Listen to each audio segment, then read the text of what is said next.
Neeraj निर्कुला official YouTube channel के माध्यम से माय के कोई कुम्हार गया बा संसार में वर्णन ले छे। कुमार भाई अपना संतान ढेरी बर्तन रतन कर ले छे। वह प्रकार माय के गर्भ के वर्णन ले छे।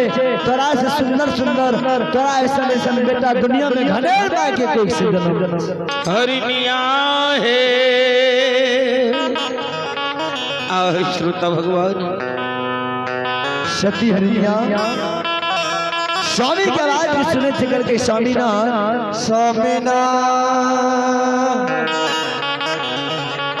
कहलिए सही है हमहू मानै छियै। हाँ हम यहाँ के बात के मान दे छौ जे माय के कोई कुम्हार के आवाज संसार में वर्णन नहीं छै। नहीं छै स्वामी, लेकिन हमरा में एक चीज के पहचान है कि कल के कौन पहचान कल के स्वामी ए यो हे ये हमारा सन के बसिया ऐ दुनिया में कोई नहीं बना सकैया। आओ स्वामी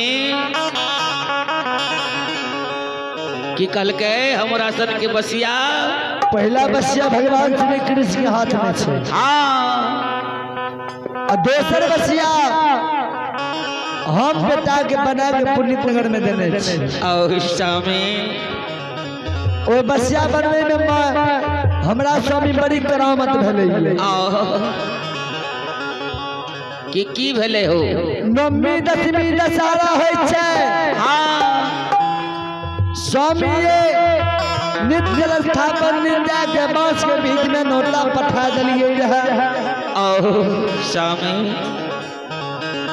9 दिन एक संध्या भोजन के लिए हाँ अरबन खेलिए।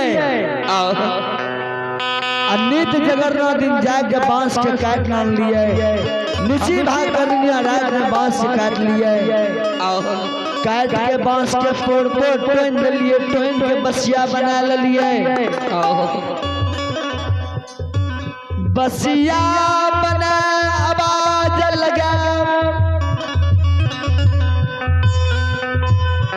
धर्मराज बाबा के गहबार में राख दिलिए।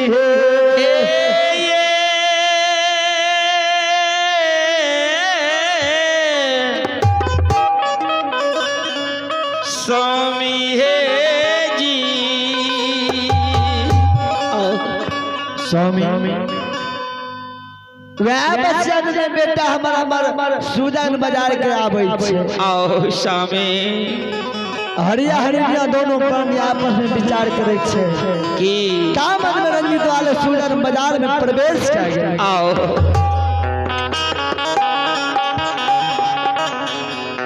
सुजन बाजार में जब प्रवेश करके हाँ सती हरिया के नजर रंजित बालक पर पड़ गेलैया।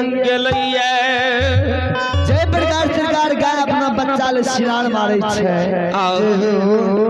बछरू के कारण गाय सिरार मारे छे। संचुनी श्रोतवंतु ओ समान सती हरिया बेटा के भैर बांध पकड़ के हृदय से लगावे छे। हो बेटा हो नरुआ आके यो रे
बेटा सती हरिहर रंजित वाले से बाबू हो के मार लगा के तेरा गया चल कोई है अक्की तरह संगीत नगरिया के लाट में खेले में बगदाद भाग रही है बेटा हो बाबू ए हो कौन करे तू सुंदर बजा रही है बेटा हो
कल के रंजीत बाबू रे कौन कारण से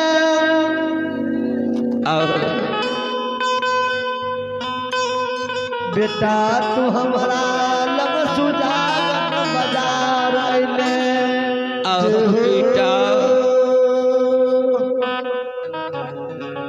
माई के बचन के रंजित बालक सुनै छै कल के माई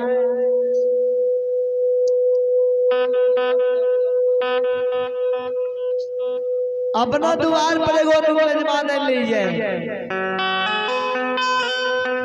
बड़ा बड़ा दाढ़ी छे बड़ा बड़ा झोटा छे ललका बस्तर पिन्हने छे